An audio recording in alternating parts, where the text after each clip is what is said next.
Hi, everybody. Thanks for coming on to the second class of our miasms and nosodes deep dive class. And we have so much to talk about. I feel like I'm feeling the emotions of people in California who are dealing with the new law that just passed limiting medical exemptions of vaccines. And some of you are deep into vaccine injury, and some people in class haven't even heard stories from vaccine injured people. And this is the huge disconnect in information that's available out there. I did not even learn about vaccines and vaccine injury in school because it's such a hot topic. And I just found out in naturopathic school that they're actually teaching to vaccinate and teaching NBs to vaccinate now. And most people have no idea. I mean, it wasn't until I started to practice that moms came up to me and explained detail by detail what exactly happened to their kids after they were vaccinated. And it was astounding. So at some point in this course, we will be talking a lot more about vaccine detox and vaccine, what we can do for even vaccine injury prevention, and what we can do to prevent disease as well so we don't have to vaccinate. But I do want to hear from heart to heart stories from some of you. I would love to hear some of your stories speaking to the rest of the class and to the world a bit, to share some of that.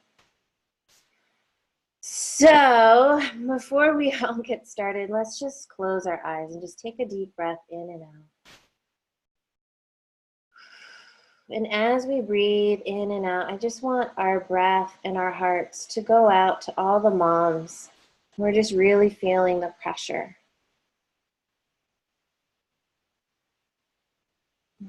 And maybe it's you, just really breathing into your heart and grounding into your truth,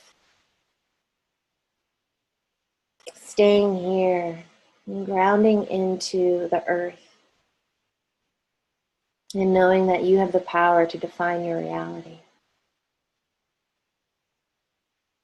And breathing in and out, and instead of stepping into the debate, stepping into the polarity and stepping into the fear, the hype, the anger, the outrage, and letting that just exhaust you, I want you to take a deep breath in and out and just imagine rising up a bit above it.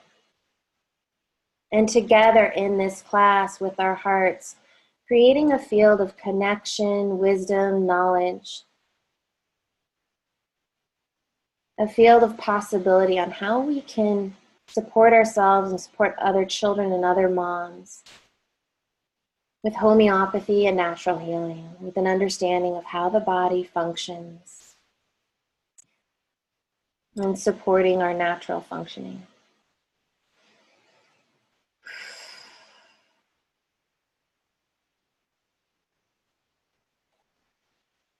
And creating an alternate pathway, an alternate field,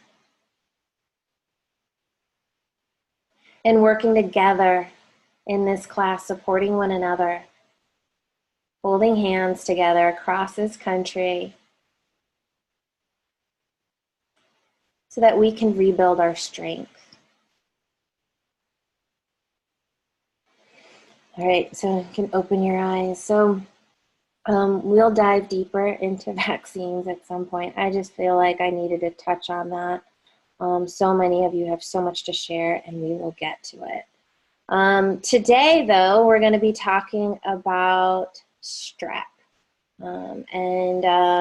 I have two guest speakers. I have Beth Monteroso and Michelle Stevens. Is Beth up here?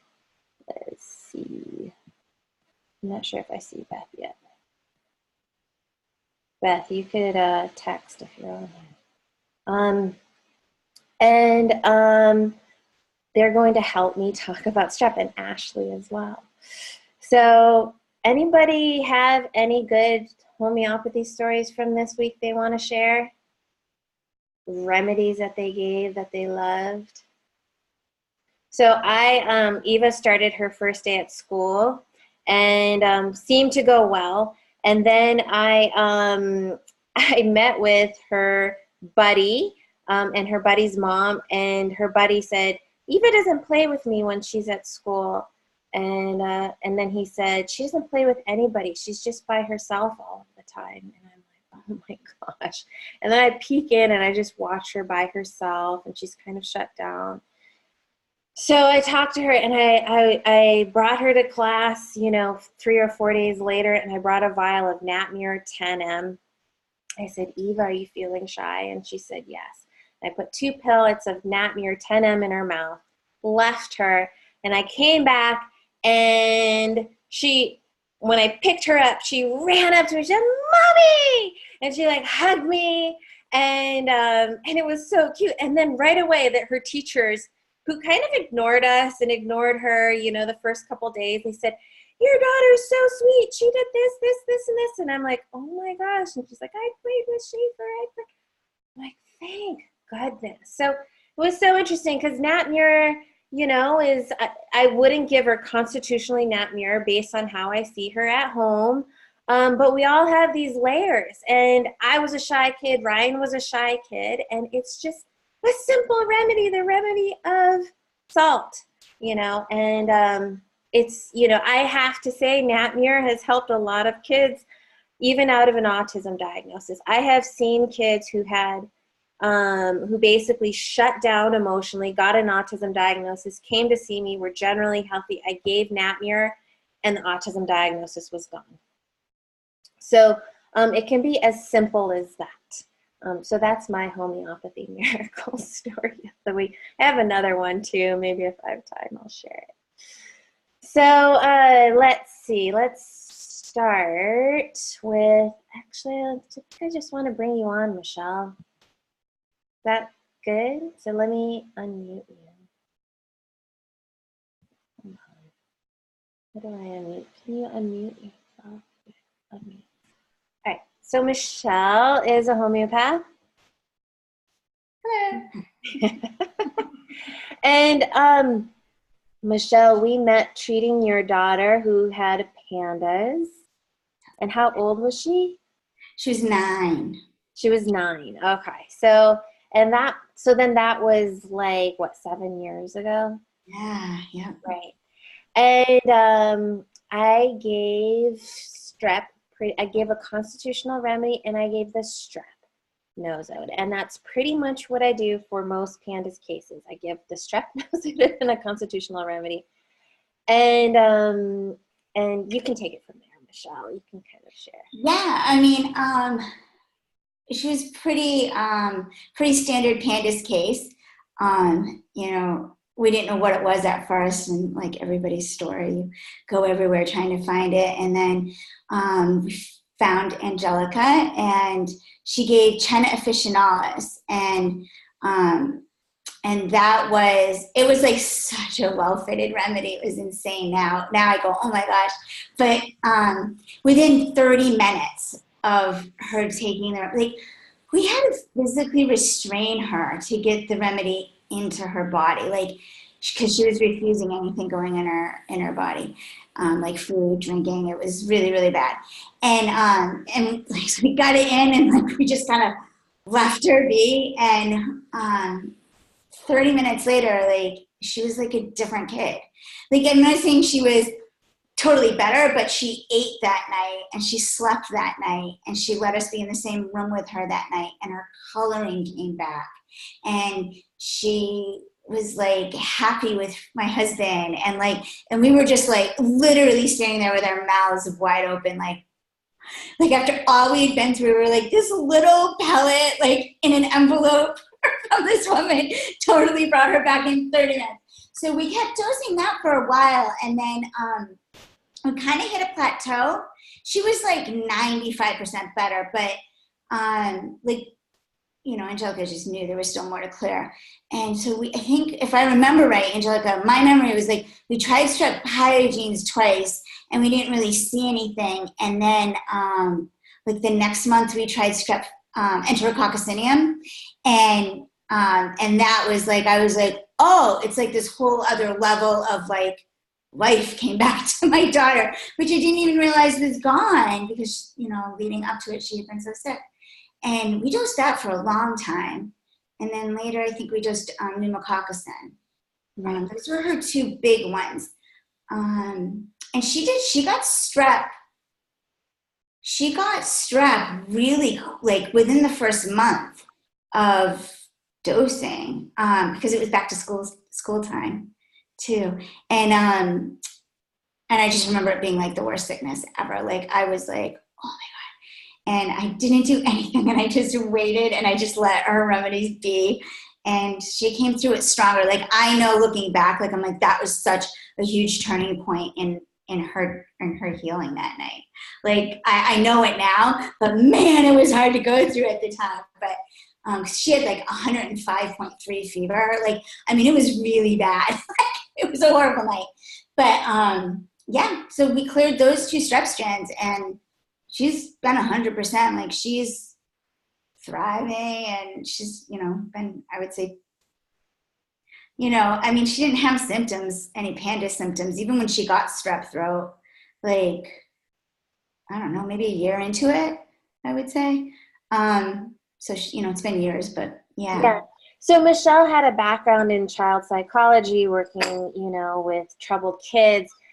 And I was just like, Michelle, you should become a homeopath and treat kids like this. And she did. And she was one of the first people who took me seriously when I said that. And she's been treating pandas cases and has like an amazing intuitive sensibility, and really picked up on a lot of the details on like certain strep nosodes and what they're useful for. And so she's going to help me today, where you can just kind of chime in, Michelle, as I'm talking about these different strep strains and what they're for. And it's just incredible what, you know, an intuitive person can do in terms of figuring out the tiny details. It is actually scientific. This is when intuition becomes scientific, because you start to kind of feel in and see the differences in some of these nosodes. So that's what we'll talk about today. And I do see Beth. I see you on here. And so I'm going to have Beth introduce yourself. Okay, unmute you. All right, hey. Hello. So Beth is joining us from Brooklyn. Michelle is in Maine. And so Beth, I just want to introduce you as this, like, just this, a part of my heart. And we started working together in New York City, in Manhattan, with Pierre. And Beth was just, you know, in there as a patient, but learning, and she's been, you know, totally by my side, just on this journey this whole time. And you know all about, you know, in the beginning, working with Pierre, we just did constitutional classical prescribing. And then I think I had sent out the strep nosode to like a couple moms, some of the moms in your little group of moms. And then some of them just went nutso giving the remedy and having great success, right? Oh, yeah. And I mean, now you know, but at the time, we didn't even tell people what we were doing. I got from Pierre, I think, 30C, and then 200C. And then I went to Helios for the rest, because he was like, take a drop, you know, wait. But these other, I want to say, was it 2 or 3 people? I think it was Heather, Angie, and Stephanie Newton. Right. So it was probably Stephanie who first did it. She's like, you know, she goes, I sent my kid to school with like a pellet in his lunchbox and his water, and he just came home better than ever. So we all started like this massive like water dosing campaign. Yeah, and you all like went behind Pierre's back and went to the pharmacy in the UK and just got bottles and bottles. Yeah. And we started sipping it, our kids did, and then it was just magic started to happen, but it also, life started rolling so quickly then. I actually don't even dose like that with my patients because it's a little weird and tough to manage, but I have no problem if people want to do it. I think at that time there was such a wave of intense, like, independence. There was an intense independence, and there was such a need to figure this strep thing out, Yes. And like it's almost like all of a sudden, like once everybody started taking this strep remedy, there was this huge resolution. It was almost like there's this like energetic bubble that needed to burst. Well, it was. And so what I did then recently was I started looking back at that time. I think it was like late 2010. My son started taking. I did not take it yet. Early 2011. So I looked up a couple of news stories which involved people I knew and some weird stuff. And I have to be honest, it's because of the strep remedy that it just sort of affected us so positively in that respect. Right. There was a major, a month after my son started, 200C sipping in the lunchbox, like, an 8 or a 16 ounce bottle of water. There was an arrest of people I know, 125 people. And so this for me is what strep is, like this whole emotional part of it. It raises your vibration so you don't have that toxic. So you know how in the world we use this, these toxic relationships, this, that, whatever. It starts to cut the toxicity within that person. And as that cut, you're releasing whatever it is, codependency and all this stuff back to those people. You're not energetically holding them up anymore. It's creating boundaries. Mm-hmm. Yeah. And then your vibration rises, and a lot of these people and situations and things just fall away. And actually, so you try and do that as an adult with intention, but our hands are so heavy on things, right? With kids, it just automatically happens. Like they're so much lighter. There's so much more joy within them, even when they're sick. Like it's just wanting to come out. Yes. Like, no, that's not for me. That's not for me. That's not the world I want to create. Yes. So there's an element to strep, and if you read about what PANDAS is, there's an element of PANDAS. Like once that comes on, it's all this darkness and you lose skills and you separation anxiety, social anxiety, and all of that. So then as you come back and that starts to fall away, like your little world is a little brighter. Yeah, and this is huge, and we're going to be talking about that in this class, and I want you to chime in. Strep is really about bringing the self-love, like clearing strep. Oh, yeah. And so when you see a kid who's really struggling with strep, they're struggling with self-attack. So I'm gonna put the notes up and just kind of scroll down, and Beth and Michelle, I'm going to let you guys chime in, and I have like little discussion points, and this is such an exciting, such a key class, and I love that we're getting to this in this way. Yeah. So all of you guys that do all this energy stuff, which I've done tons of, Michelle has too, and these manifesting things, really just give your child a remedy. They'll clear the path for you. I swear to God. And it might not be all pretty, and it might not be, but it kind of is in the highest good because it is their future. It's their world. Right. Yeah. Kate wrote all weekend talking about emotional boundary issues, and somebody else wrote, totally, our family has issues with no boundaries, unhealthy relationships. Yeah, that's strep, and that's carcinosin to me, and cancer remedies. And phosphorus. There's boundaries. Like it's so interesting because I'm living with a family with an older couple, and they brought their whole family over for a family reunion, and they all got strep throat. And I was just like, oh, and I was like around them, and I was like starting to just dose the strep, but it was totally like all the unsaid emotional crap, all the heartfelt things that people are holding back, all of the issues with boundaries and the negativity. So let's dive into that. I'm going to kind of, hopefully you guys will get a more refined sense of what this is. Put this up. So here's the notes. So strep is interesting because as a bacteria, it literally lines up like this. It forms chains or pairs. And what's so interesting is that autistic kids who are streppy line things up. You know, they take all their bath toys and line them up a certain way, you know, and I see some of you nodding, yup. And that to me was my first indication that maybe these kids, when they're doing these behaviors, they are literally acting out that bug. You know, they're literally acting out the mentality of it.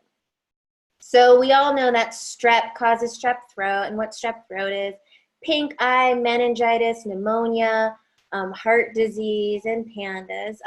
But there's also a healthy amount of strep that we have in our body, and there's many kinds of strep, and strep is used to make foods. And so scarlet fever, if you've ever heard of scarlet fever, that was caused by strep, or that is caused by strep. And that's the manifestation when strep still shows up as a sore throat, but also like a rash that's like a sunburn, okay?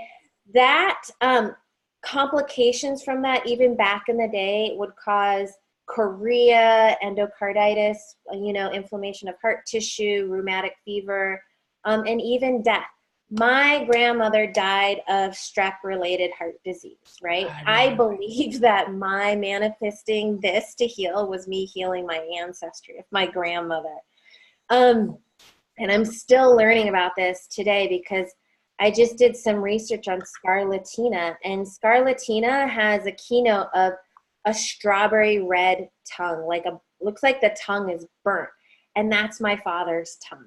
My father is the one whose his mother died of strep, right? So it's just so interesting. And I was the super perfectionistic kid, but I never got antibiotics. So scarlet fever no longer shows up as you know, people don't talk about, oh, my kid has scarlet fever. Why? Because we give so much antibiotics. Why do we give so much antibiotics? Antibiotics is so focused on strep, right? Hahnemann became famous because of his ability to treat strep. He treated strep with belladonna, and it was the first time a homeopathic was given to prevent the development of strep. And this was even recognized by Germany, the government in Germany. So it's so interesting how deep the history of strep is in the development of antibiotics and in the development of homeopathy, and now in the development of like all of us kind of with pandas and our kids kind of falling off the cliff, moving towards a different way of healing. So I wanted to ask all of you guys, how does strep, what symptoms show up in your kids when they get strep? Like, let's just see. Ashley wrote, yeah. Fear. Okay. Someone had a grandmother with rheumatic fever, heart inflammation, both died of it. Okay, P. Who's P again? Yeah, so my grandmother was told not to have any more children because her heart was weak, and she had a second child and died because her heart failed. And that was from rheumatic fever. Separation anxiety at night, negativity, yes, OCD, separation anxiety, especially at night. Okay. Yeah. And so if pandas is caused to some degree by the suppression of strep. So strep used to show up more as a skin infection, right? More like scarlet fever. And we learned about Herring's law last week about the idea of suppression, where you give something on one layer, it shows up in a deeper layer. Have we actually cured ourselves of scarlet fever, or have we just suppressed it deeper? From a homeopathic point of view, we've suppressed it, right? So what happens to the kids who have pandas who get even more antibiotics? And I'm curious what you all think, Beth, Michelle. Like, for a kid who already has strep that's suppressed in their body and they're just given more and more antibiotics, and sometimes they say it works. What is that really meaning when it works? Does it mean that the strep is going to go to even deeper layer? Oh, probably. I don't get into people with people anymore. There's an element of so with pandas, the same as autism, it's somewhat of an awakening process, right? And by the time you get to homeopathy, you've really kind of woken up and you sort of know what the deal is with things going on. But that being said, when people are saying it works, it probably does work on the outside, but it almost feels like, and this is without judgment because that's, I guess, their path, the mask is back on. Like, the grades are back up to an A again. They're able to go to school. They're able to compete. They're able to keep up with the Joneses, right? That's kind of what I see in that realm. And I see that so much more in the pandas world versus the autism or autism pandas world. That it's just this really perfectionistic type A, keep going, the faster the better, the faster the cure the better, no patience. But I've seen a couple people crack and break too. That's usually when there's multiple children involved, or the mother or father recognize it in themselves too, and they then hit their knees. But if it's one child and that, that's, and it does. We don't know the long-term effects till these kids go then that have been diagnosed with pandas to have children. We don't know the fertility rates. We don't know how their children will, respond to vaccinations if they vaccinate. There also could be I feel, this is not understood in mainstream medicine because disease is not tracked this way. It's development of autoimmune disease later. Yes. Then the lupus and the fibromyalgia and all of that. Yes. And the rheumatoid arthritis. I had arthritis get better. So Michelle does know the strains probably better than me, but I've done my gamut on clears. Angelica knows. It's been sort of an obsession in itself. But with strep B, so strep agalacticae, if I'm saying it correctly, for me, when I started taking it for my son, it helped with speech. So I think that's always nice in the autism world to think about. And for me, I started developing these huge, pus-filled blisters on my knees. And then as soon as they started, busting and clearing up, I was like, I'm a chubby lady. I was able to run upstairs then. I'm a chubby lady with not great lungs. My joints started clearing up with that, So that was, the autoimmunity. Right. Yeah, and so that's my feeling is cancer too. The pandas is this partly, this antibiotics created storm. And then we throw more antibiotics, and from a homeopathic point of view, we just kind of deepen it. When we can clear it with homeopathy, we clear the deep mental and emotional piece that's in place that is the negativity and the self-attack, that we can really release it. Did you want to say something, Michelle? Yeah. The way I see it with antibiotic use, continued antibiotic use, or people that just don't treat it, or you could even add in treating it with anti-psych meds. Anything that you're doing to suppress it. I mean, we all know that disease states don't stop. They continue to progress. So if you suppress something, you can only suppress it so long. So depending on what you're suppressing, it will eventually come out in some other way. How I see it is if you're not healing and then clearing the pathogen and all the energy that goes along with it is still there to be calling out its co-infections. And I mean, the co-infections and like piled on pathogens is really what we're talking about when we're talking about autoimmunity. It's like too many things, and now it's being expressed on different layers. It's not just a physical symptom like sore throat, cough. It's now moved to like the emotional state and whatnot. So I see it as, we're just going to be walking around, those kids are walking around, with suppressed strep and lots of them, and they're calling out to whatever co-infections that go along with that particular strep strand or strands. And eventually it's going to be overloaded and it comes out in more autoimmunity, and we're going to see just way more mental health diagnoses. So, and we've been seeing that. When I started in the mental health field with children, like, you didn't have the cases of stuff that we have now. You just didn't. And now it's really an epidemic.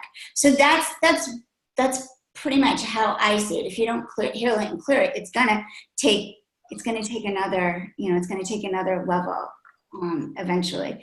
We had, when my daughter was, I actually can speak to this 7 years later.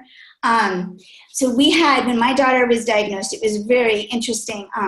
In our classroom that she was in, they all played together nonstop. Like this 20 kids, 18 out of the 20 loved each other and just played all the time. And there was that winter, there was not a single day that more than half the class was there because everybody was so sick. And what kept happening was, what we were saying was happening was they were all passing it back and forth to each other. And it was strep. So it was strep. I know now it was strep agalete, but it was strep, pneumonia, and a stomach bug, which would be enterococcineum. But and I kept saying, wow, my daughter was the only one that didn't. There was two kids in the whole class that never got it. But she ended up expressing it on a whole other level later that month. But so one of the children that actually the mom helped me figure out when we were thinking it was pandas, her child had strep 7 times from December to February. And he kept going back and getting antibiotic, and it would be better for a week or two, and then not better. So after we realized what pandas was and whatnot, we went on our healing path. And but I watched, we're in a very small town, I watched 3 other kids in that classroom have pandas. Their parents just weren't, it wasn't to the level that my daughter had it, and their parents were kind of in denial. And all 3 of them, even though we watched Kylie's healing, it was rather a little bit frustrating for me, but because they were close friends. But they all went the anxiety route, so they did anti-psych meds. I can tell you today, 7 years later, one of them is 17, and he just was barely able to get a part-time job this summer, riddled with anxiety, he functions, but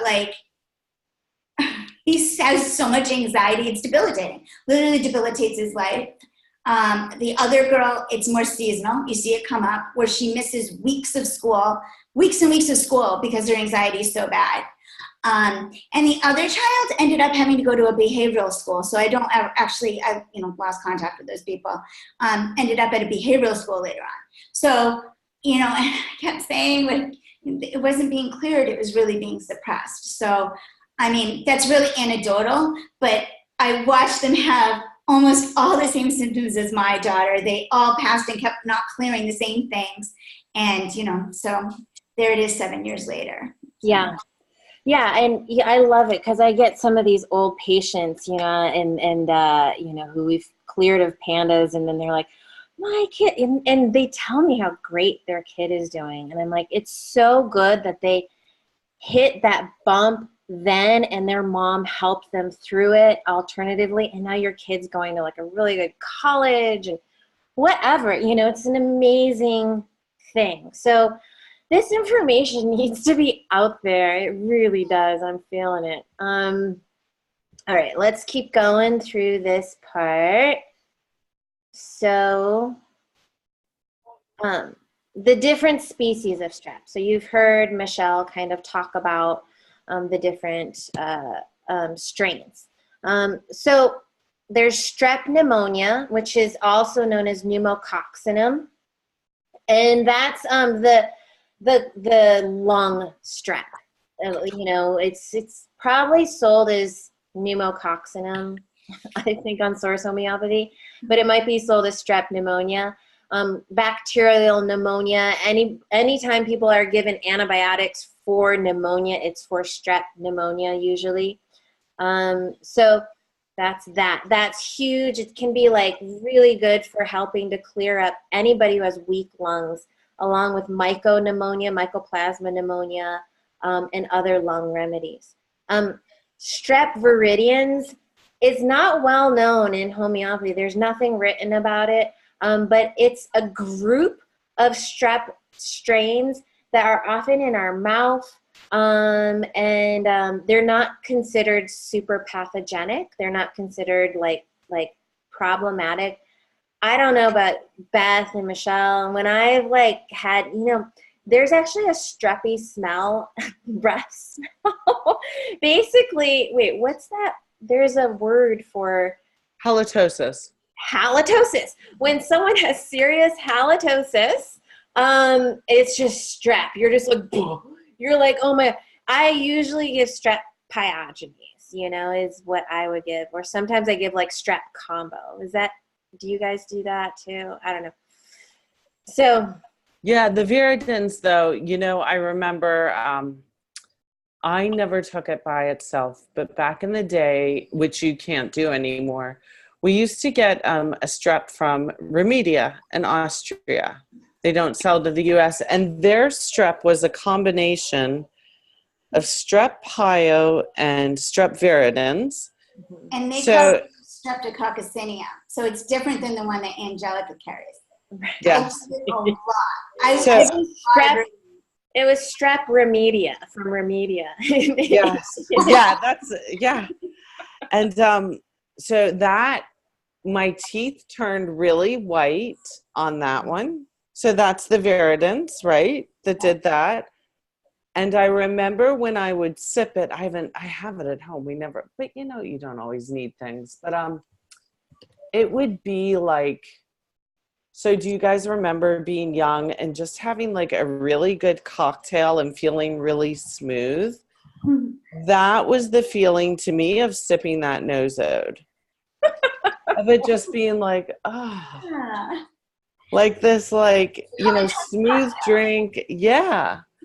Yeah. And it was something about the combination together. And I don't think that's what's in the combination strep remedy, is it? No. I forget what's in, no. So I can say, so strep viridians, so you know how like each one of these each strand has its own energy with it, its own imbalance with love. So viridians is about, it's an imbalance with your social life. It's so maybe like that. You have cocktails with friends and you start to relax and you can talk more. Yeah. So self-love imbalance that's connected to your social life. It's about your social processing and issues. Deep down, some part of the person feels like their love is contingent upon their ability to be social and the way others perceive them socially. So the person has confused their ability to love themselves with how others accept and love them through their social life. It's like they start to send hate to their social processing, which creates the imbalance. So a nice affirmation with that one is, I am lovable because I am love. Yeah. And just remembering that love comes from within and not from without, which is a general theme for all of them. Viridians is really good. And when you're talking about that combo, so the streptococcus name that I have is from Remedia. And my clients have needed it like a gazillion. I use that so much. It's kind of crazy. Well, I'll make sure that I think we had it at some point, and so I'll make sure that it's up there. And I'll list it out. But thanks. Yeah. The combo has a little bit more anger to it. It's like they like being angry. So because it makes them feel powerful in some way because they lost part of their social life. So that's kind of a distinguishing factor. Okay. Well, this is the biggie. I mean, the big one that I'm using like probably 90% of the time is Strep pyogenes. And this is the one that is most well known for strep throat, impetigo, scarlet fever, toxic shock syndrome, you know, the whole range of well-known infectious causes or diseases caused by strep. So I'll talk about that in more detail. Group B strep, Strep agalactiae, which I think you had been mentioning, Michelle, you were taking that, is the one that is the strep that's tested for when you're pregnant. So it's Group B strep, GBS. And it's why women are given antibiotics when they're pregnant, because they don't want that type of strep to transmit to the baby. And did you have that, Michelle, or was... I never took Agalactia. It's not me.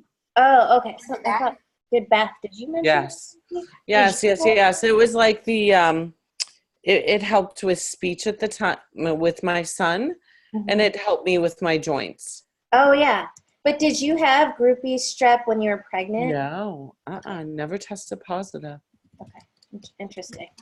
Yeah, my mom might have, because I remember asking her at the time, and she didn't remember. She said it was possible. Okay. You know, I come from a long line of strep people. Yeah, I think a lot of us do. Yeah. Okay, so Group C strep is Strep disagalactiae, and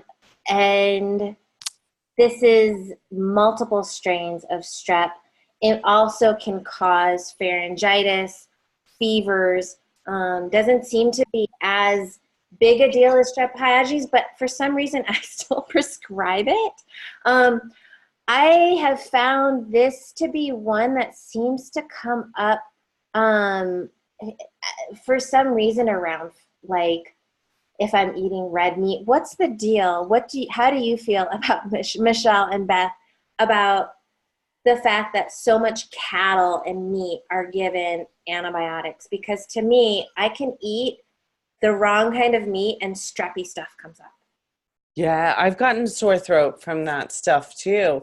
And I don't drink alcohol anymore. I had it with wine the other day. Like, I've gone like 8-9 months, and I had a sip and I put it down. I was like, oh my gosh, like my throat just felt it. You mean with wine your throat felt it? Yeah, but who knows what was on the grapes? I mean, it wasn't an organic wine. It was just, But are you getting it with meat? I feel like I get it with meat. I mean, well, if you think again, so the cow has been suppressed, like, so any of the pathogens has been suppressed, and it's what's helped me with meat is carcinosin, because I feel that my boundaries have been so poor at times. They're a lot better now, or getting better. Like the emotions, like I'd be like, these emotions are not mine. And I'd be like, oh my gosh, that's from that meat I'm eating. Right. That's where I feel the suppression, not necessarily on the physical level. Yeah. But like, oh my goodness, like, was this like a mad cow? Not mad cow disease, but like, was this like an unhealthy cow? No, for sure. Yeah. Or grief for no reason, know? Sometimes I can identify, like, okay, maybe I didn't deal with that or whatever. But other times I'm just like, where is this, like, weight? And I'm like, oh my gosh, it's these animals I'm eating. And I know, I think, we get a lot about antibiotics, but talk about the animal industry out there and all of the antibiotics. Yeah. What does that do to those animals and the energy that we're consuming? I like meat, but I can only get it from the farmer's market, from somebody I know who's really taking good care of their animals. Oh, yeah. And raising them, organically grass-fed. And if it costs a lot, eat less. Yeah, that's right. Yeah, I don't disagree with that. Yeah, I'm vegan. What I've always intuitively gotten since February, my whole family has been able to eat fish occasionally, like seafood occasionally. And so what I've gotten is when I'm clearing something, so using a nosode, it's best to stay away from all animal products, period, strict vegan. When I'm just, if I'm not dosing anything, or if I'm just like taking a remedy rather than, as opposed to a nosode, I'm fine with it. But on a couple of times where I've had like white fish when I was clearing something, I feel it too. I'm thinking of, I'm remembering an autism case.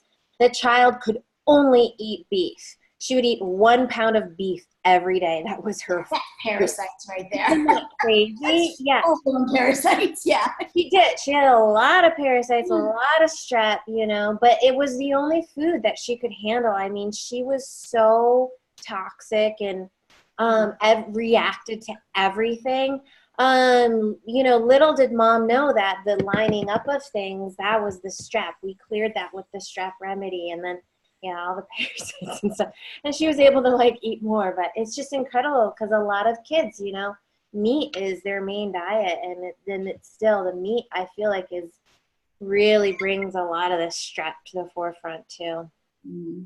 So, okay, speaking of diet, enterococcinum, so strep faecalis or group D strep is the gut strep. And so it still has a lot of the streppy features, but it's kind of more GI symptoms. Could be anorexia, nausea, could be anal ring, perianal ring, And I think some of it, I mean, it's interesting because Eva had a perianal ring at one point, and I muscle tested her that she didn't need it. It was part of her natural establishing of flora, and something she just needed to move through.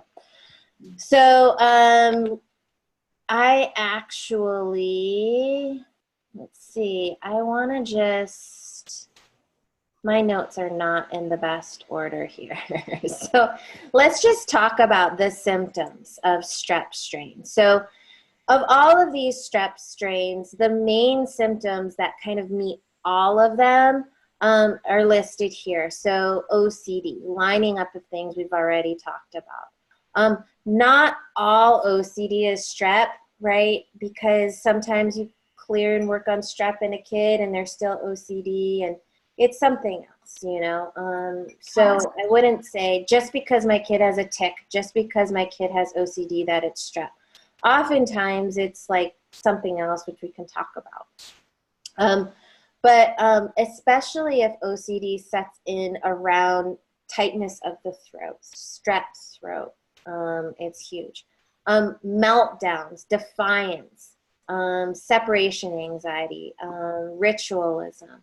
And so like Michelle said, like a lot of these germs that they're kind of co-infecting, right? It's like a lot of bugs all mixed together. And so you see this with like other, viruses. You see this with Lyme disease, but there's a certain quality to strep. It's like kind of a combination of things. And that's what I want to get across. And the energy of it, get angry at the sound of people chewing, breathing, blowing their nose, babies crying, get angry, like any little thing that, oh, I don't want to see my sister's feet, oh, I don't want to listen to you chewing, really controlling through their anger too. And then really the key feeling is this negative self-criticism. To me, strep is so much at the core of autoimmunity and self-attack. It's the autoimmunity of self-attack. Strep is somehow related to this development of self-attack in the body. And literally when kids get streppy, they will start saying, I hate myself. That like the word hate cycles, or it's just like, I hate this, I hate. It's like literally like hate somehow has an energetic vibration that fits. And I cannot tell you how many pandas cases I have treated where there's some sort of etiology of grief in the mother. So some sort of suppressed grief, suppressed sadness that was never resolved. And then the child goes on to having kind of some sort of a weak immunity and predisposition for strep. You know, it's like, which comes first, the chicken or the egg? Did the strep come first or did the grief come first? It's impossible to, you can't really slice and dice that way. The physical symptoms of strep remedy are tics, twitching, Tourette's, pacing, stimming, like all the neurological stuff, and this is when it's really kind of hit those deeper layers. All of the cognitive can kind of go for a nosedive. Handwriting, math skills, excessive thirst, swollen tonsils, sore throat, photophobia, chicken skin, which is like kind of bumpy skin on the back of the arms, thick mucus in the back of the throat, fever, stomachache, headache. Yeah. Okay. Then etiologies for it can be repeated strep infections, autoimmune disease, repeated rounds of antibiotics, steroids. Vaccines, I feel, possibly have some. All right, Beth, you got something to say here. Oh, no, I was agreeing. But Amy Yasko, which I know nothing about, so don't ask me about science, but there's this little part I do know that she had studied. There is one pathway that when you get the MMR vaccine, it competes with the same pathway to detox strep. So after you get that vaccine, her theory was only one of them can get out of the body, not the other. So either you're going to end up with MMR vaccine damage, backed up and the strep will kind of get out, or the opposite, like the vaccine will detox a bit and whatnot, but the strep will get all backed up in the body, which I always thought was really fascinating. Yeah, and so this is like, and that's a largely viral vaccine too. Yeah, and I can say this through like a lot of the cases that pandas cases that I've treated where I started and I pulled away the strep, right? We pull away the strep reactivity, and then underneath it, I muscle test vaccine. Like literally, like I have to clear the vaccine right after clearing strep, and clearing the MMR. It often is MMR. It helps like get to that core etiology, and so I do feel that there's some sort of strep autoimmunity related to the MMR. I put it out there, but it comes up in the layers of the cases that I treat, and I'm sure for Michelle and you too. So, okay. All right. So just scrolling down here.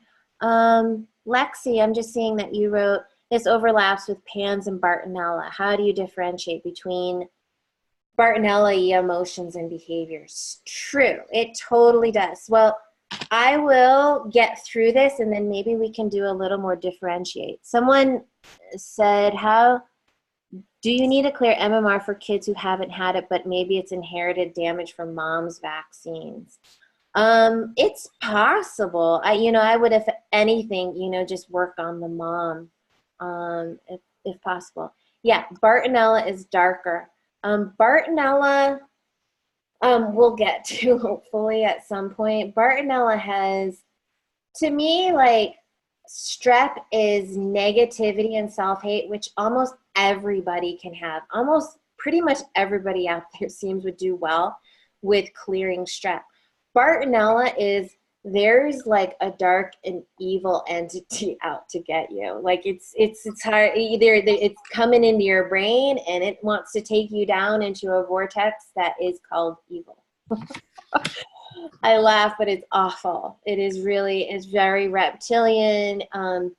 Whereas strep has a much more everyday quality to it, which is sad, but our culture is so used to it that it is so omnipresent. Like every kid in the classroom, literally. That is not true for Bartonella. Right. I think it's like when you feel into the case and you're really hearing what the kid's saying or what the kid's doing, you can differentiate out by like meaning like what is this stemming from? Is it an imbalance of self-love? Like is the kid throwing self-hate at themselves? As opposed to is does it feel more something like with Bartonella, that would be more parasitic? It's an attachment as opposed to something that you're doing to yourself. It's just something from within, from yourself, self-love, self-hate, or is it something attaching, something That's a parasitic? good point, Michelle. Like the strep is not it is kind of like omnipresent, and we all have the capacity to boost ourselves with love and to tear ourselves down. We all have that capacity, and when we're clearing strep, we're not like getting rid of it. We're finding balance with it, and we're finding some lesson with it. And whereas something parasitic is something that shouldn't be there, or that is like it's feeding off of you. And I don't feel that way with strep. Yeah. It's more overt. Like, I mean, we still allow the strep pathogen in our energy, which then, goes to the physical plane. But it's like, it's more overt. Like, you'll be like, well, this is something from outside. Like, this is like, it's just a different feeling to it. Right, right. Yeah. Yeah. Yeah. So Bridget, we'll get to that. We'll get to kind of dosing it. Your kids don't have to test positive for strep to give it. And I have plenty of pandas cases, and I'm sure Michelle and Beth, you guys have too, where they didn't test positive for strep, but they fit the diagnosis perfect, and I will show one. So 100%. And if you do, give it after this class, and I would love to hear what happens. So, all right. So, oops, here. Let me scroll back up. So, strep. So you've got basically all of the. This is what strep is. Strep is this kind of negativity. Strep pyogenes is. Or streptococcinum is generally what I would give first time around for throat, glandular, and sinus infections. Some of these notes are from you, Michelle. All of this, like, little toss them in at some point. Ticks, twitches. Strep pneumonia, think of the chest. So you can kind of differentiate based on areas of the body. You can kind of think of strep pyogenes around the head, strep pneumonia around the chest, strep faecalis around the tummy, strep viridans maybe around the mouth, maybe when it comes to what Michelle said, social issues. Strep dysaggalactiae when skin and eye issues are prominent. I kind of was feeling one of these was big with dairy, like issues with dairy. And I can't remember if it was strep, I think it was strep dysaggalactiae. Dealing with, it is, do you think so? Yeah. So I feel like, yeah, I have to go back to my notes to remember that remedy helps with your strep issues as they relate to dairy. And the dairy industry is a pretty negative industry too. It's really rough out there for the animals. Cow again. Poor thing. The cows. And then complications of strep agalactiae is the neonatal strep, and then scarlatinum. And I'm not seeing people order scarlatinum as much, but recently I had a scarlatinum case. It was an older girl with a ton of chorea who spent a lot of time in Germany, and I thought that was interesting because the history that Hahnemann has is healing scarlatina in Germany. So some of the keynotes of scarlatina. So scarlatina is interesting because strep, all of these remedies we're talking about is laboratory isolated strep bacteria, whereas scarlatinum is actually taken from throat swabs of people with scarlet fever. So a literal, like, just what's in the throat here. It's supposed to be good for like the skin symptoms associated with strep, like really bright red tongue, strawberry tongue, psoriasis with a red outline. I read a case where it was a woman with like literally beefy colored under eyelids, like her eyelids were turned out and looked like beef. And scarlatinum healed that. Redness of the skin. So Scarlatina may come up sometime. And then there's a Bach bowel nosode called Psychotic Co. But they think, so that's from a poop sample. And they don't know exactly what was in the poop sample when this remedy was made, but they think it was enterococcinum. And it's described as a combination of like Nux vomica and Metaurinum. It's this like bad-tempered, irritable person who has fear of obscurity, meaning they do not want to be a wallflower. They want to be seen. It was funny. I gave this remedy a lot when I was in Manhattan. When I was in New York, it was just like psychotic. I was probably psychotic. I'm sure I needed it. I was so Nux vomica and Metaurinum at that point. So I was just like, oh my God, no wonder why I kept giving it. I've given that the only time I haven't used it a lot, but when I used it was when I kept getting the picture was parasitic as well, but it was like the way it would feel is like 50-50, like strep parasites, and you were like, well, I'll give Cicotico, and it worked very well. So I think it's like when there's strep with a co-infection of certain parasites, which makes came from the stool sample, right? Right. Yeah. So Jamie wrote that her mother developed bovine pneumonia in her eyes. Interesting. Mm-hmm. So, strep with the eyes. Do you mean like Bell's palsy? So, yes, ticks it could be Bell's palsy. Bell's palsy I often see as more viral though too. So, more like ticks, like eye blinking. Like I can't stop blinking my eyes. So, let's see. Anything else about to differentiate those, Beth and Michelle? I feel like we've done some good differentiating. I could add some if you want. Sure. Enterococcus, just to help you, like kids often say their mind hurts from doing like mental activity, and math will aggravate them. I tend to see that more with certain strands. That's one of them. If the kid is complaining about their nose and it feels dry inside and it really bothers them, that usually is Enterococcus. That was the case for my daughter too. She always complained about her nose being dry. I never knew it was strep. But it feels like that it's so like where the self-imbalance with Enterococcus is more, I'm not good enough to love myself. And that one strep strain is a little weird because it's self-love and self-worth. It kind of crosses over to both layers.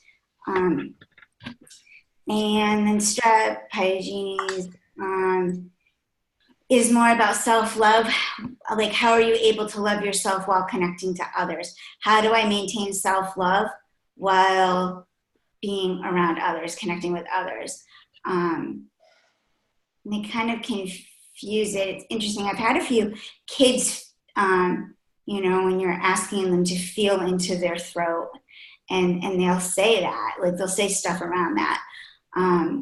Allowing yourself, and then there's also, so strep pyogenes is more about allowing yourself to stand. It's like allowing yourself to stand in yourself and be strong with who you are while hearing other people's crap.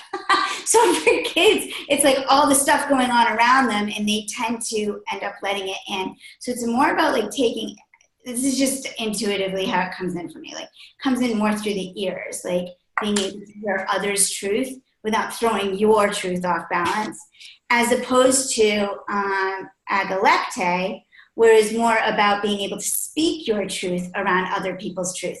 And Beth, you were talking something about that. You said something about when you were talking about strep agalecte earlier about, you said something about it. I was like, right, that's strep agalecte. I don't remember exactly. Yeah. My son, he just started speaking more. Oh, and started speaking. Yeah, that's what it was. Speaks got better. Yeah. So sometimes, like, if you have, Pyogenes works incredible like that. But so that's, I wish it were an all around, like, if I remember, and I probably don't give these enough. It's nice to slow down and be here and think about this with him. That was good for speech because we all have these people that ask, like, what helps with speech? The other one that was good, I came across it the other day. It's a matrodonal remedy. So if you guys have moms here tonight, what's the one that only comes in the number of weeks of pregnancy, either 40C or 36? Yeah, What is it? Lac humanum. Manum. It might be, or is it one of the ones that's 36C or 40C, like the lengths of weeks of the pregnancy? Oh, that's placenta. That's it. So there you go. That helped with speech too. Okay. Thanks, Beth. So I'm just going to put these, oops, hold on. Yeah. You guys can still hear me, right? Okay. So can you guys see my notes right now? Yes. Yeah. Okay, thanks, Beth. So these are some remedies I give with strep nosodes commonly. And this is just like a super simplification thing, but kind of, you know, when there's a lot of grief and sadness, Napier, Ignatia, carcinosin aurum, when there's a lot of self-suppression, self-hate, thuya, lac maternum, carcinosin, anacardium, staphylos agria, lac caninum. So a lot of remedies for self-suppression. When GI issues are prominent, Angelica. dioscorea, euphorbium, colocynthis. When rage and tantrums are prominent, belladonna, hyos, stramonium, sina, snake, spider remedies. When ticks and twitches are prominent, ignatia, zincum, causticum, tarantula. We can't see your notes. Oh, you can't? Okay. Thank you. You see them now? Yeah. Okay, sorry about that. And then, yeah, when behavioral inflexibility and rigidity is prominent, the iron, ferrum, cuprum, calcarb, calicarb, cali, all the kind of rigid minerals. And then when there's poor detox, sulfur, some version of a sulfur remedy. So I'm gonna, my organization today is not the great of these notes, but I wanna just review a couple cases and then talk about some case management and then maybe bring Ashley online to talk about her case, because her case is written up in here. And you guys can kind of get a feel from some of these. So here's an 11-year-old boy with pandas, neurotypical. I saw him in New York City, sitting in my office, pissed off, didn't want to be there. His mom brought him in. A real attitudinal kid. He took, you know, the subway everywhere by himself. His parents were musicians. He had a lot of eczema, red, scaly, burnt skin. I thought that was interesting because I don't think that stood out to me at the time, but that was a strep symptom, very contrary. So these highly contrarian, and it's like almost natural. It is so natural for us to just be like, you say something, I counter it. You know, it's like it's a kind of a natural negativity built in to the strep remedy. Hard on himself, high expectations of himself, always comparing himself to his sister. And his mother, when I asked him, how does he feel? He's yearning to be loved. He feels rejected. He feels unworthy, not good enough, not lovable, not interesting. I gave him ignatia and strep. And there were marriage problems. You know, this is like how many of us have had marriage problems? All of us practically, right? So, and all of this stuff can just come to the forefront of this unsaid grief, and then the throat has this lump in the throat. So this lump in the throat of unsaid truths, of sadness, of marriage problems, relationship problems. I'm attacking you, you're attacking me, I feel attacked. Strep and ignatia, my goodness. That will really help release a lot of that. Here is a 10-year-old neurotypical boy with Tourette's and OCD that started after a lot of pneumonia and then antibiotics, okay? So and booster shots. Pneumonia, he had a simple tick at age 2, had pneumonia, explosion of ticks after his booster shots. His ticks started as a fake cough when he got excited. He ticks like a squeal or a fake burp, eye blinking and neck cracking. We homeschool, we put him in kindergarten. It was exhausting. OCD has taken over more than the ticks. Says everything by counting things in intervals of 4, touching his thumb to things. Yeah. And the sensation that he felt inside is, I just rather do my own thing. Other kids are just annoying. I feel angry. I feel explosive. I'm holding back my tears. And so we did strep pyogeny, strep faecalis, strep pneumonia, all the streps, and ignatia. I remember this kid. He was really idealistic. He was into environmentalism. He was going to save the world by, and a lot of these kids who are super idealistic, who are very precocious and look down on everybody else around them, and become, super controlling of their diet, maybe hyper vegan in a controlling way.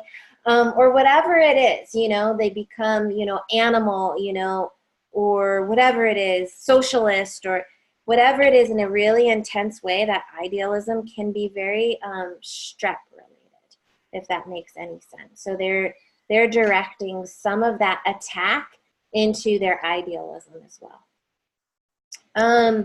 Here's another one. Okay, this was a kid who had severe pandas after pneumonia. Separation anxiety, fear of leaving the house, violent meltdowns, flipping out over everything, oppositional, unable to read, depression, trashing the house. Oh my gosh, some of you know this. This child was the child, his heritage was Native American, and there was a lot of trauma in this family. There was a lot of self, like just putting the whole culture down, hating oneself, feeling angry and guilt. I mean, his grandmother was actually, like, they tried to kill her because she wasn't born correct, all of this stuff. And so there was a lot of ancestral healing that came up in that case, and I gave lac maternum breast milk, the homeopathic remedy of breast milk, and the strep remedy, and the kid walked into school that month. Like, he was just like an angry wild beast hiding under his bed, and then he walked into school, and it was amazing.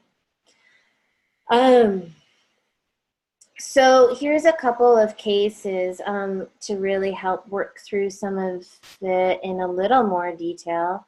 This was a child who I started off just the strep remedy, and he did not have test positive for strep.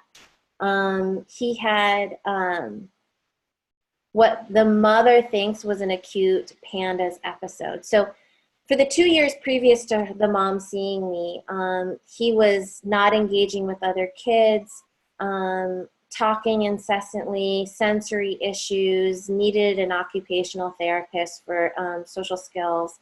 And then all of a sudden, for no particular reason, after she went to the doctor, he comes back, maybe picks up an infection there, had frequent urination, and then a fever with nausea, stopped eating food, inflamed tonsils, but negative strep tests, okay? Both the quick test and the culture test are negative. Then he gets a nighttime fever, negative thoughts, lethargy, rejecting all of his food. The mom came to me because he fit the pandas picture, not because he was diagnosed with it. He was put on antibiotics. It didn't help. He became excessively rude with other kids. And some of the words he said, I'm having bad thoughts. I'm thinking about someone killing me. I'm thinking I don't want to kill myself. Am I the best at this? Am I bad at this? Am I good at this? Like a lot of, and then he would repeat to himself, I love you, I love you, I love myself, on his own, to try and get rid of negative thoughts. So of his own accord, he tried to build himself up on his own. I love myself, just to try and deal with this negativity that was showing up in him so strongly. He had dry, cracking hands, bumpy red skin rash on his butt, stiff, sore neck, which is all big in strep. I gave him just streptococcinum, no other remedy. I gave him strep 1M. I think I gave it to him like twice a week or 3 times a week. Okay. Oh yeah, 3 times a week for 3 weeks. Chicken skin got better. Almost all of his symptoms went down. The negative thoughts, self-criticism, and self-hatred went down, became affectionate, started complimenting his friends, solved math problems, sat up straighter in school, no longer had a sore neck. I mean, it was really great. I gave him constitutionals, and we continued with strep, and he did good. Would you count narcissism in this? No, narcissism is a very hard, if you were to define narcissism, I could give you an answer on that. Because, yeah, that's hard to say, because we could get into a really philosophical debate on that. All right. This case here is a really good one. I'm not going to cover it because I've covered it in previous classes, and some of you might have heard it already. But this was a kid with a Chiari malformation, swelling in his brain, fight or flight, rage. And we did hyoscyamus, belladonna, and strep, and that brought it down. And this was an example of healing from the deepest layers outwards. It started with deep brain swelling. Strep and belladonna brought it down. And then all this emotional hysteria, came out. The teacher doesn't like me. I didn't do this perfectly. And then it was this like intense emotional release that needed to happen. And we did ignatia and strep. And then it was weakness and deficiency, and not like feeling up to it. And then we did like, calcarea, silica, and all of those layers came out. And then here's a case of sulfur and strep. So people who have issues with detoxing can have major issues with strep. They've got the halitosis, they're just like, they're not clearing anything out of their system. This kid and these types of people, when they start to detox, it can get funky, like talk about pus and rashes, but it's really good. This kid had an 8-day-long strep infection where he lost all of his math skills. He'd be in a puddle of tears, became angry and aggressive, and everything became difficult. This was my notes here show you how sulfury he is. The messiest kid she's ever seen. His room was just basically like a trash. And if your environment reflects your inner environment, if your external environment is trash around it, where in your internal environment do you have trash? This kid would stuff socks full of trash and then he would stuff bags full of trash and then shove it under his bed. I mean, he was and so we did sulfur and strep, and we did sulfur and lots of other nosodes, and really helped clear them out. And then this last case here was this was a child who was put on antibiotics because of positive strep tests. So Nick was born while his mother was on antibiotics because of positive strep tests. Within the first couple months of life, he had a bad cough and trouble breathing and was put on an inhaler. And then he had vaccines. And then he developed a throat clearing tic and a lot of chest infections. A lot of croup, a lot of antibiotics, a lot of ticks. So he had a very chest-centered, and we did pneumococcinum, and I gave a remedy for his chest, spongia. This kid also said things like, I'm dumb, I hate myself. Like literally these kids will be in soccer class, like scoring goals, and then they get the strep, and they're just like, I suck at soccer. Like, it's 100%. Like, it's like going from like happy-go-lucky positive kid to like, I suck. And it's often the strep. I think it's usually the strep. Let's see. And then this last case was a GI dysbiosis case, and I'm gonna bring on Ashley. All right. Hey guys. Hi. Hi. My little guy just jumped in here with me. So do you want to say hi, Jackson? This is my little guy, not the little guy we're talking about. That's my Hi, Jackson. So Ashley just moved from Florida, which is kind of like infection central, to Oregon. Yeah. And which is we'll be there in a couple weeks. Oh, yeah. You are moving. Yeah. Okay. We're not yet. Yeah, I wish. Yeah. We're still in Florida. Yeah, oh, you're still in Florida. Sorry, buddy. Yeah. And you're older. I started seeing your older son and a lot of gut issues, and strep was major, the strep remedies and the strep facialis. So tell me about what happened with giving him the strep nosode. I mean, he was a huge GI kiddo. We'd see, and vaccine injury too. So when he would poop, it was, I don't even know how to describe it. It was not poop. It was like a disgusting mass of different colored with strings, just disgusting. Tons of GI issues. Every time we would do like a CDSA or a GI type test, there was always alpha strep, gamma strep, like any kind of strep that could pop up, there was strep. He never normally would culture positive in the throat, and he had all these panda symptoms where he would pull out his eyelashes, pull out his eyebrow hairs, where it was very like pick. We had a huge family background with strep. My grandmother had rheumatic fever. My mom had scarlatina. I had my tonsils out when I was 29 for recurrent strep over and over and over. So we kind of had this nasty relationship with strep in the family. I was also strep B positive when I was pregnant with Tyler and with my younger guy. So that was another factor. But when we started finally treating the strep, we did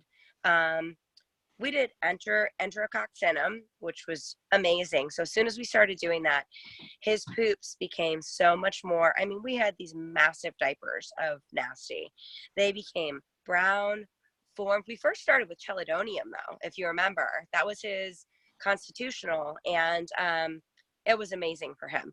It was the first time, even on chelidonium, that he really was giving us clear. I'll never forget it. He was he was 18 months old, and he looked at us in the bathtub, and it was this clear, concise moment of eye contact and happiness. And we were like, what?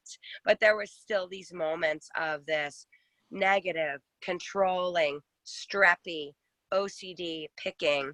And it wasn't until we started layering in the strep pyogenes and the enterococcinum that it was well-formed poop, kind of a lessening and a lightening, like you've talked about, of the spirit, definitely a playful, lighter, happier, hey, look at me, I'm doing this cool thing, instead of this negative, controlling, OCD, upset personality. Awesome. It was huge. I mean, it was huge. And we did lots of, I think we started with 30C, we did 200. He was a GI kid. Right. And of different and I'd love to talk to like Beth, Michelle, and you about just case management, because a lot of parents on here have done strep remedies. Some of them haven't.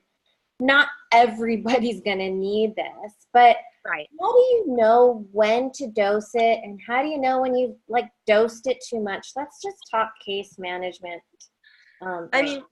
I did drop dosing, and we did a lot of drop dosing initially, and that was great. Like, I really liked doing the drop dosing. When we'd start to see something work, as soon as it wasn't working, I would give maybe another drop or two. If we did some sip dosing as well. I think for me, initially, lab testing definitely helped to guide things, because we had so much going on.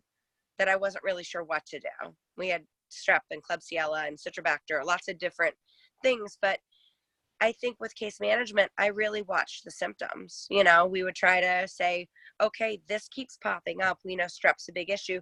We dosed the strep remedy. It worked. So maybe we redose. And we were doing like a pellet in water and drop dosing. And then if we'd see it stop working, we'd try dosing. If that didn't work, then we did decide to pop up to the next potency. And that tended to work. And when you say it worked, what do you mean when it would work? How would you know?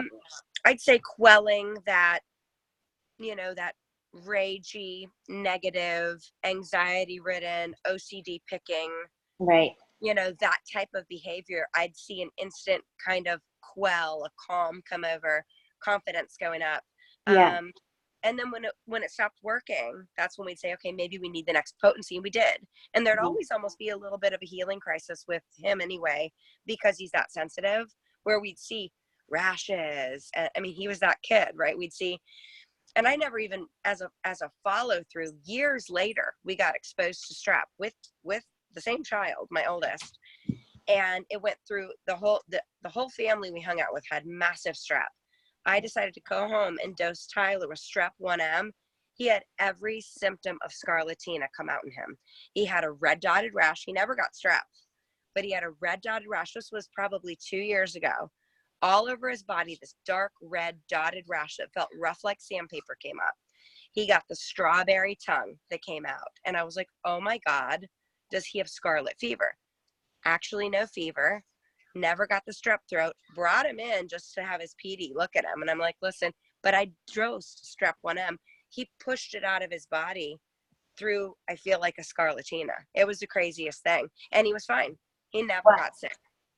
Yeah, I mean, for sure, a common reaction, and I don't know for you, Michelle and Beth, after I give the strep nosode for the first time is the child can get a fever, right? It's not always, but for sure.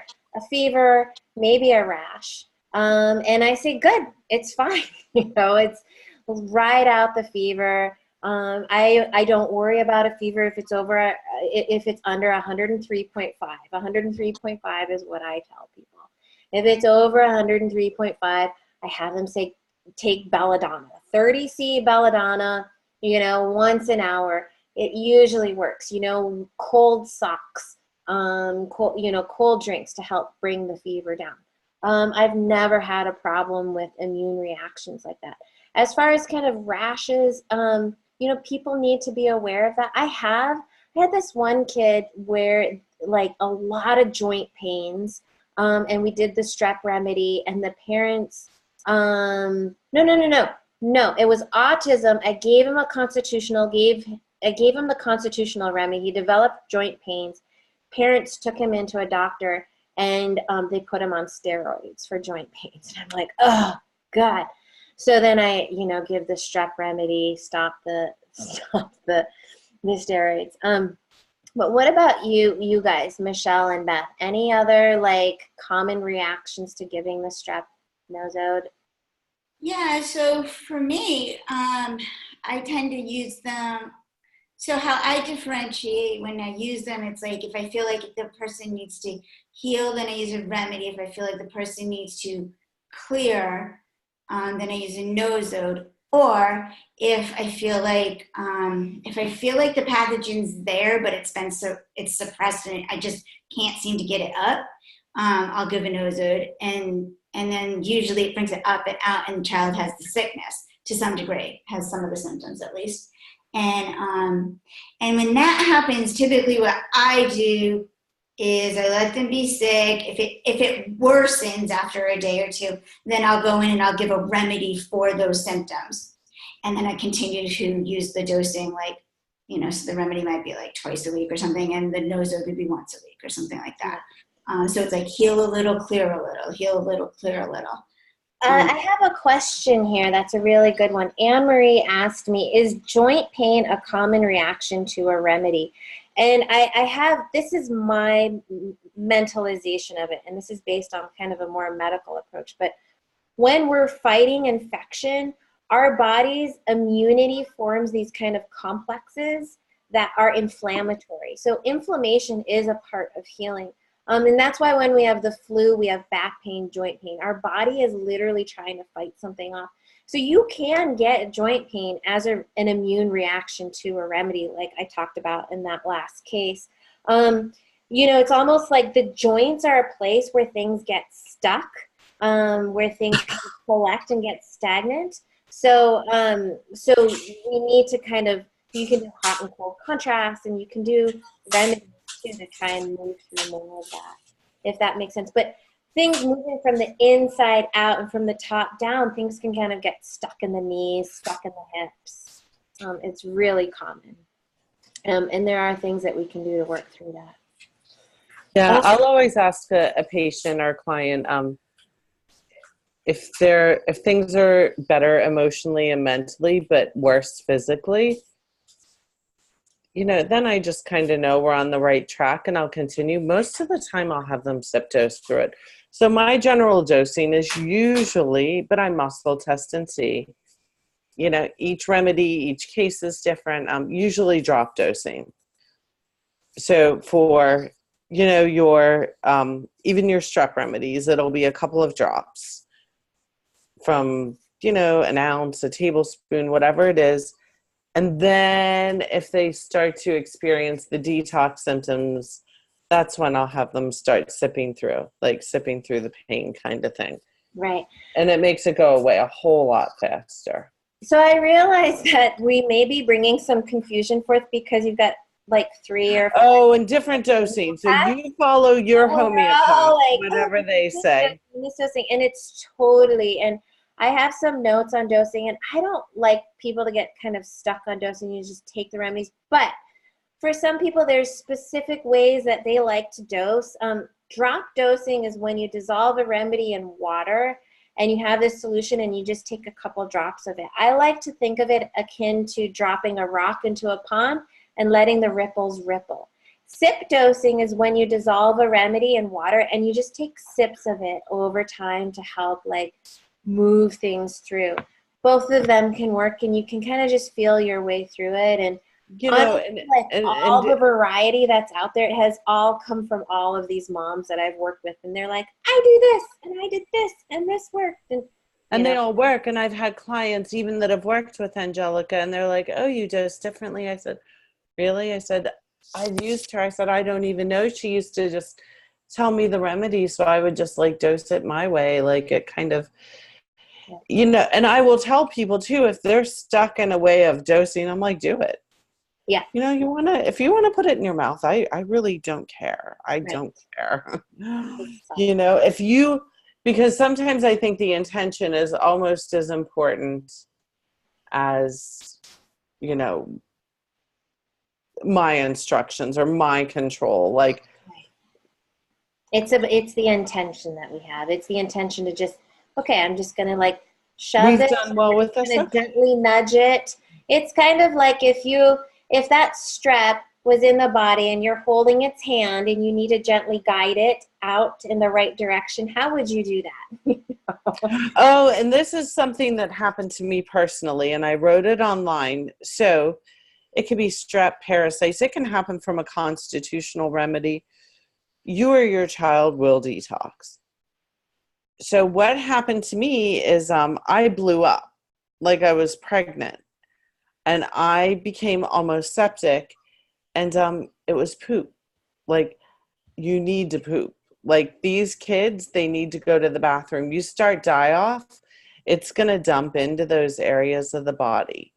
So whatever you do at home, whether it's magnesium, vitamin C, Epsom salt, whatever, enemas, castor oil, aloe, I don't care. Just do it. Just keep it all, because then you're creating, so once you start to get all that backup going on in a body, and especially the kids, you're going to get more different weird kinds of bacteria going on. They just, as you detox, push it out. Yeah. That's a really, really good point, Beth. I really appreciate that. I've totally see that. oh, my kid is like flaring up, and then like I'm like not muscle testing anything. I'm like, is he pooping? Are they pooping? Yeah. They just need a good poop. For sure. There's a question here. If your child is positive with 5 strains, do you treat each strep strain or do you do the combo remedy? Do you start at 30C or higher? And I can say the overall answer that Beth, Michelle, and I would give would be like we would muscle test it. But that being said, it's not doing one or the other. You're not going to cheat yourself out of anything. I would say try, feel into it. You can start at 30C, but I generally start at 200C with strep, and higher if the strep is also seems to be quite prevalent in the mother too, which almost everybody it is, if there's that overlap in generation. So with my intention, I'm giving 200C when there's an overlap in the generations. What about not the mother, but prevalent in the father? Same thing. Doesn't matter if it's in father or mother, if it's an overlap in the generation. Like I said, the scarlatinum in my family was in my father's side. I still feel like I had to clear it. Load up the questions, you guys. I've had cases where I have given the strep remedy, it's helped, and then the people that I've given it to keep giving the strep remedy, but I don't feel that they need it anymore. When do we stop needing to use it? Because if there's any remedy that I've seen parents also overuse, it's been the strep nosode. I don't know what you think, Beth or Michelle. But I've definitely seen, and I think this comes from the fact that it can be when we think that a tick is coming from strep, but it's not just coming from strep, or it's coming from something else. Yeah, I think that's really important, just because I think a lot of moms, because strep has been talked about so much, I think, and because labs show that it might be there, that people really get stuck on like, no, it must be strep, it must be strep, and they keep dosing. And if you're not seeing the improvement, it really needs to be stopped. And so I think symptomatically the picture could still look alike, but so for me in my practice and like intuitively what I've dove into are the co-infections. So very often, so if we're talking streps, like strep pyogenes and strep viridians actually have a lot of the same symptoms. And they're co-infections of each other. So what happens is everybody's giving the pyogenes and you can actually clear that, but if you still have the viridians in there, it's still energetically calling out for its co-infections, which is pyogenes. So you can keep bringing it back in. And you're like, oh, why am I dosing this again? Why doesn't this just clear? And it's usually because strep viridians is there. And so if you give a dose of that, and so the picture can still look very similar. But if you do a dose of the viridians instead, it may very well clear up both. Yeah. So I definitely think it's possible, I should be giving more of the various strep strains. I mean, commonly what I see after doing strep is candida just shows up. That's the most common thing. I see candida and clostridium, both. Right. Exactly. Like the most common post, you clear the strep.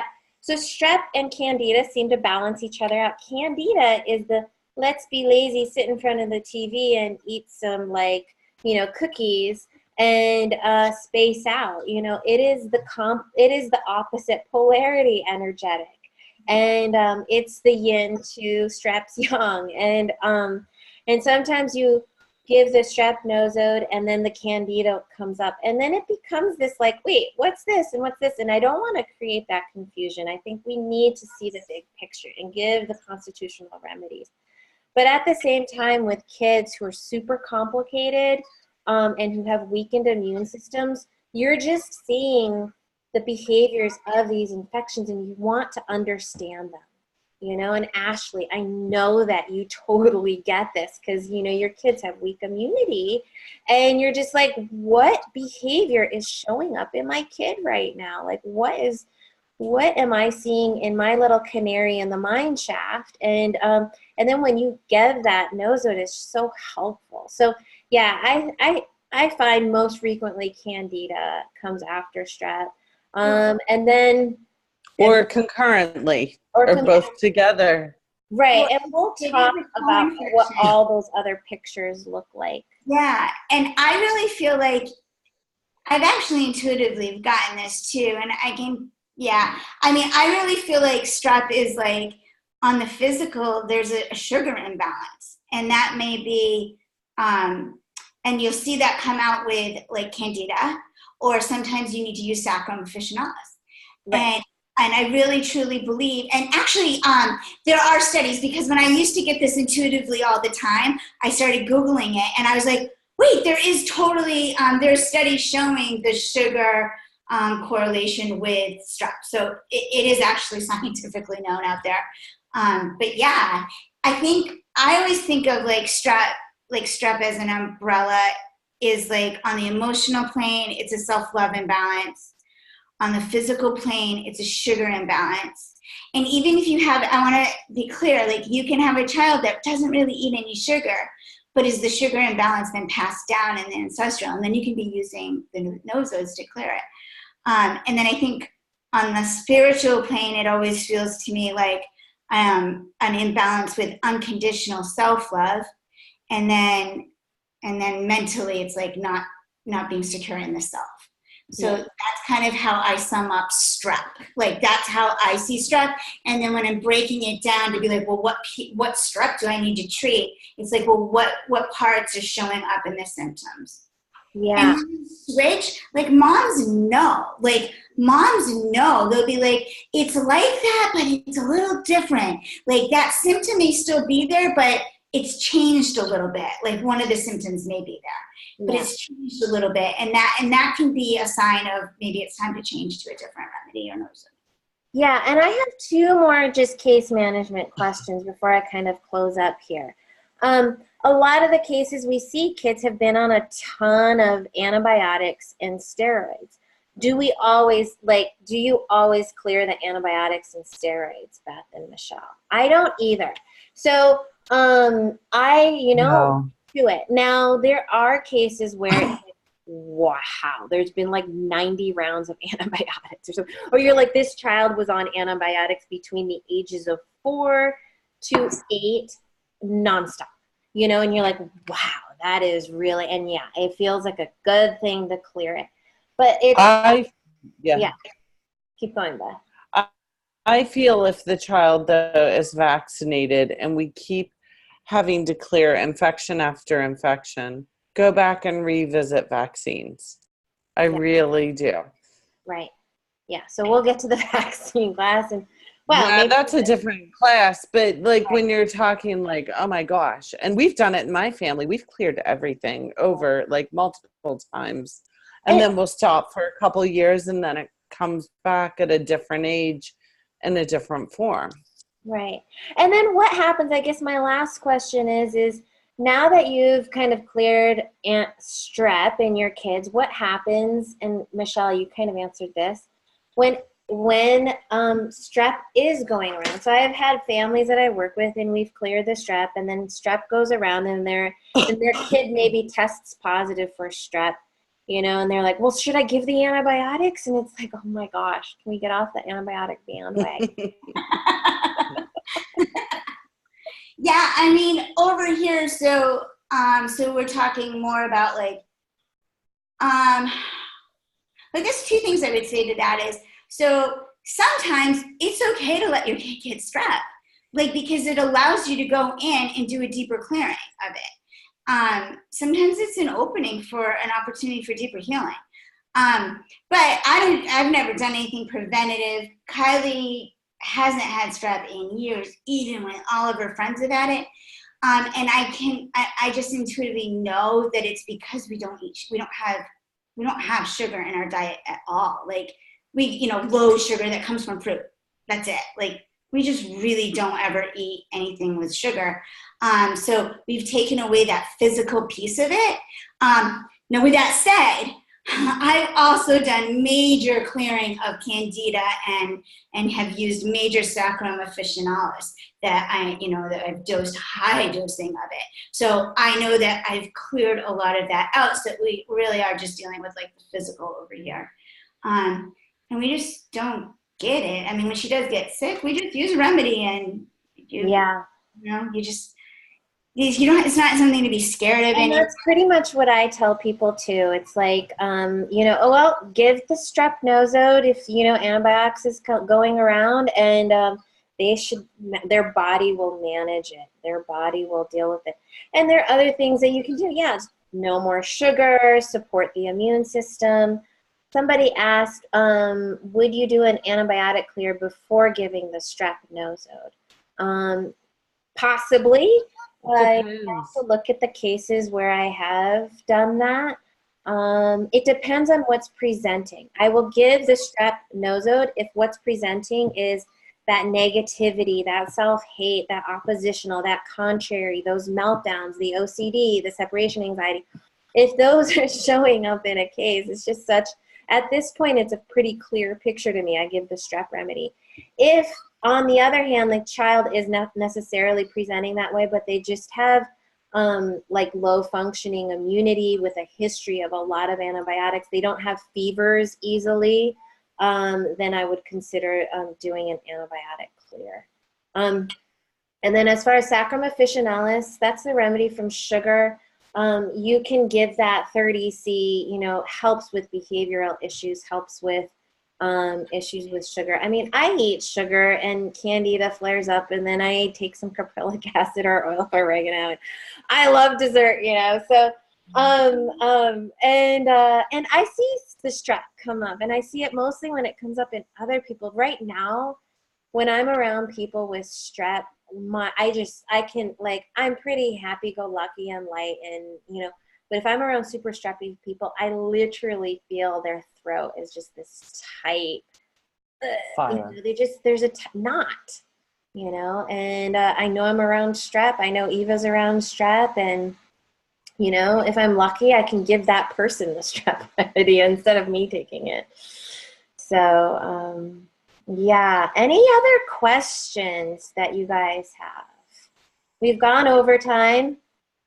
But this has been a super important class. And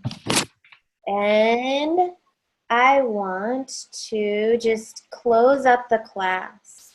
You guys are welcome to ask questions here with the kind of overall lesson of strep. And so the imbalanced thought overall is a feeling that I'm negative. I'm negative about myself. I attack myself. I suppress my natural feelings because of expectations of how I am supposed to be. I need to be perfect, but I'm not good enough. I'm a failure. Okay, so that's like all of that intense perfectionistic desire for society. Of course, society, we want to maybe suppress this in people because it makes them workaholic, perfectionist people. It makes them do their job better if they're hating themselves for making mistakes, right? No wonder the corporate world loves this. I mean, yeah. No wonder this was in Germany, right? Germany, like country of OCD people who are super anal. Well, and in a weird way, like some of this stuff we're doing, it threatens people because, industries are built on a mild version of PANDAS or a super mild version of autism, and super counting on you not having friends or not growing your own food or, not saying like, you relating with an open heart. Like the world doesn't care if you have an open heart or not. Like, it's better if you don't. Like, you're faster, more efficient. Yeah, you're a slave. Who needs people that feel? Right. And so, right. And, so it's kind of fun. These kids are they're going to crack things up and it's going to be really fun. Right. You to know, watch. and when we can be in our bodies, when we can embody unconditional love and compassion, when we can be in our hearts, when we can have gratitude, when we can forgive people from our hearts, and we don't have to feel negative and down and tight and heavy and grief and loss. What we can do, what we can do with our life. So really the balancing thought to strep is I love myself unconditionally. I do not judge myself when I make mistakes. I don't blame others. Blaming is another energy that can be related to strep, but it's also other energies too. But like I remember growing up, like I would break something in the house. I'd be so scared, and I'd feel like something was wrong with me because I like broke something, So I love myself unconditionally. I do not judge myself when I make mistakes. I love who I am, and I express my feelings in the moment. So, anything else about unconditional love? Is it okay to see more meltdowns after the strep remedy and then an improvement? Yeah, I would think if you're seeing They're it. unsuppressing. Sometimes kids are unsuppressing too. This isn't all linear and perfect. You're Right. getting rid of that linear and perfect. And if yeah, it's just see how it goes. Feel through Right. it. Right.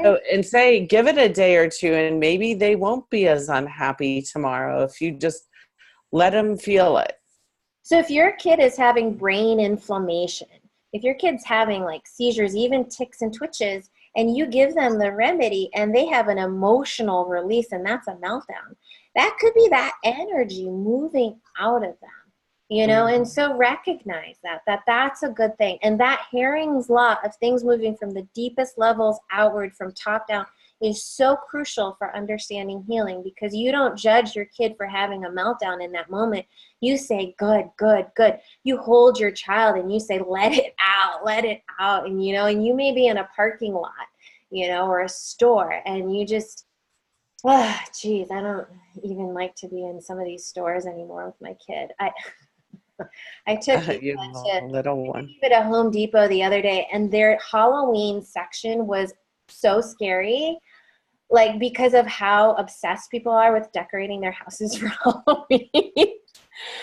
Anyways, I was just like, why am I here? But the cutest thing was Eva was like so into these like remote control animals, like, that were all skeletons for Halloween. And she's like looking at them and investigating them. And she's just like wondering if she should ask me for them. And she took me by the hand, walked me outside, found a miniature pumpkin, one of those tiny ones, and handed it to me. She's like, Mommy, this is what I want.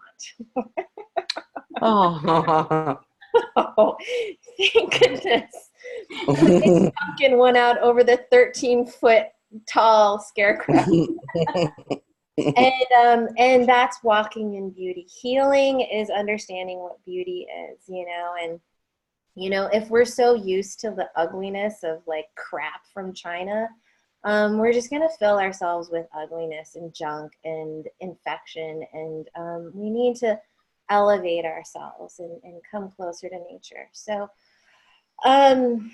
let's all just... Let me ask this. Yeah. When people talk about like, so people that don't even know what they're saying, but they'll say it, they'll be like, oh, like it's a malignant society or like diseased. What disease do you think is underlying all that when they say it? Do you think it's strep?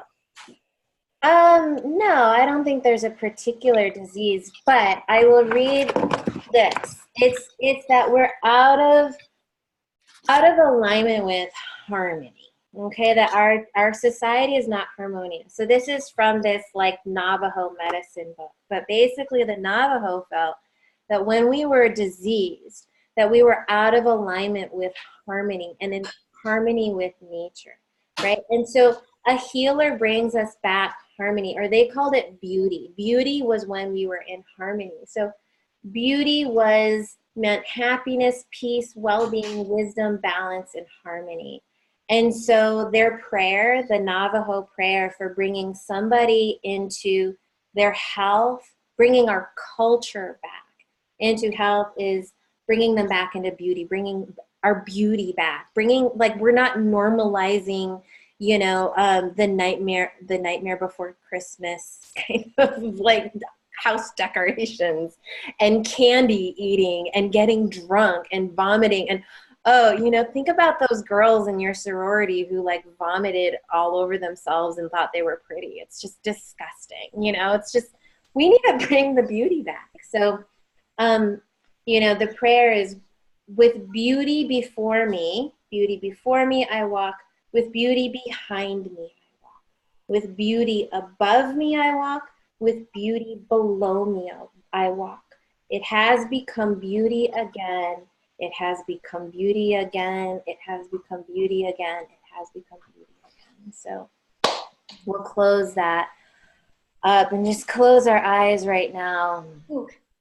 And just come into our hearts and feel the beauty of that Navajo prayer. And feel the beauty of our connection here in this class and the alignment that we share together. And the beauty of our journey together.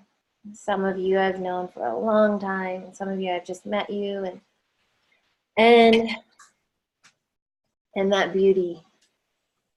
And walking in alignment, walking in harmony with nature, with ourselves. And coming into a heart that knows how to love ourselves. And love others. And let go of the hate, let go of the judgment, let go of the divisions. And know that we can, when we can emanate from our hearts who we really are, we're healing everyone around us. And breathing in and out and just letting go of the Strep story, letting go of the self-hate, self-attack, of the attack.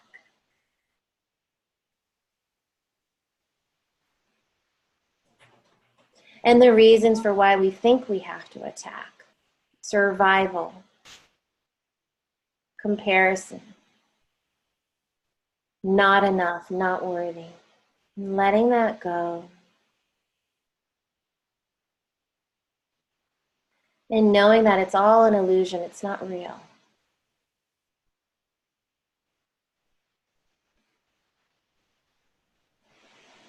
And just feeling into love and lightness and gifting that to our children. Healing these layers, slowly, one by one. And following our intuition, following our hearts, following that compassionate heart that guides us every step of the way. And when you're ready, open your eyes. All right, thanks everybody. That was such a good class. Thanks, Michelle. Thank you, Beth. Thank you, Ashley. Bye, everyone. Have fun.